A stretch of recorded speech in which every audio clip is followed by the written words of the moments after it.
1973 সাল। ঋষিকেশ মুখোপাধ্যায়ের নমখারাম ছবিটি তখন সিনেমা হলগুলোতে রমরমিয়ে চলছে। রাজেশ খান্না অমিতাভ অভিনীত ছবি সুপারহিট।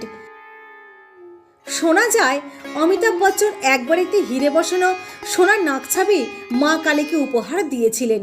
এই নাকছাবি পরে চুরি হয়ে যায়।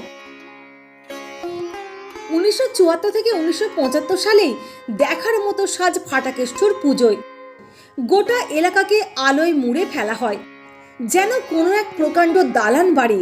মাথার ওপর ঝাড়বাতি, পাখা, যা দেখলে সত্যি মুগ্ধ হতে হয়।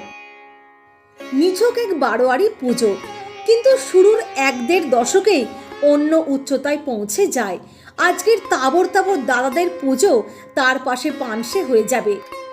ভক্তিতে গদগদ চেনা অচেনা লোকে এসে মানত করছে। ভারী সোনার গয়না, সোনা